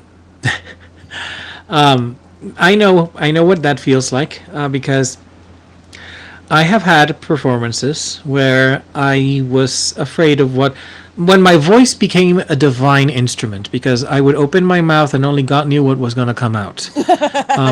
And in this case, I was singing the Messiah with the Asheville Symphony back in North Carolina, and the overture went fine. I was a tenor soloist, and the recitative went perfect. The comfort ye. Well, if you've ever listened to the Messiah, the tenor's aria is a very, very vivid coloratura. Every valley shall be exalted. And I was going, and I'm like, I'm feeling this. It's going great. It's going great. I don't know why I was feeling nervous. Well, and suddenly, this enormous, well-rounded, incredibly projecting belch came out of me. I swear that thing was like the Black Canary scream, because I could hear it jump all the way to the end of the auditorium and then bounce back at me. And the organist who was doing the continue started hitting wrong notes because she was laughing too hard, and the conductor, her face was the color of a tomato because her shoulders were shaking and she was trying to God not to just lose it there. Yeah. So believe me, I know what it's like to have nerves when you submit something, because I've been there. Yeah, I think we've all been there. I mean, that's something about live performance you just can't help. Was it like Barney Gumble? Kind of. Yeah, it just that happens. I mean, Yeah. And that's not the worst thing that ever happened to me. In one production, I lost my pants. Everybody's lost their clothes. Yeah. If you do theater, you get so blasé about it, because especially when there was a production of Guys and Dolls that I was a part of, that I came in late and took over for someone and had to wear someone else's costume, and they were proportioned like me everywhere but the chest. Uh-huh. And so there was creep like Madonna in that award show. And after that, the first performance of that, they actually sliced the costume in half and added extra. We hit it with sequins, because it was, Adelaide's chorus goes like, "Take back your mink, take back your pearls," that one. And so there's a lot of this way. So if it creeps up, and my Maxine Ross, my old dance teacher, just went, "There's always a busty one," and that was it. And it was so good because it wasn't embarrassing. Because of that, the fact that she sort of, or it wasn't more embarrassing, because the fact that it's like, this has all happened before, that's the joy of theater. And it's unfortunate that seems to be kind of going away. Like, YouTube is replacing community theater, and like streams like this are replacing community theater, and Oh, like Chaos has a question. That Well, was completely subconscious. yeah, that's really interesting. We didn't really choose to put Beelzebub in that costume. It just sort of Happened. happened, and it happened in the concept art, and I happened to have a pair of purple gloves intending to cosplay as Jessica Rabbit someday. I took multiple failed attempts at the structure of that costume. Oh my god, Eileen, that's terrifying. But it just Jessica Rabbit is something I think that was the meaning of that character has been lost, what they were doing. And when I think back to, because I was 12, I think, when Who Framed Roger Rabbit came out, and to think that that was considered okay back then. I mean, I wasn't born when the Disney Robin Hood movie came out, and that's a very sexy movie. The movie that launched 1,000 furries. Yeah, like that movie blows my mind. It's very adult. But to think of how much kids have been bubble wrapped since then, right? Like, to see how much culture has changed since then. And I think maybe that kind of sneaked in for both of us. We've had a lot of weird synergies that way, where we both went the same way with something and didn't talk about it. We went there. I blame the Thundercats. Maybe Just because. the Thundercats. Yeah, the Thundercats was... I didn't realize until the other day when you posted that Lion-O statue how ridiculous what was that armor supposed to do on the Thundercats? It's more of a harness. Yeah, he was wearing a harness and a Speedo, and boots. Yeah, on a kid show. Which it kind of makes you go, well, no, but the harness also has like an abs window, so it's the most impractical battle armor because the place that you usually sink your sword in, which is someone's stomach, is perfectly exposed. Yeah, I mean, maybe it was the come at me, bro, armor. Maybe it's nobody overanalyzed stuff back then. It was just like, all right, it's a bunch of teenagers, young teenagers whose cryopod broke, and so now they're super freaking ripped adult dudes. However that works, the muscles didn't atrophy. I want that tech. And Tigra always dressed like he was late for his jazzercise class. He practically had puff sleeves. He did. Yeah, poor Tigra. But I think they were trying to make them look like gymnasts.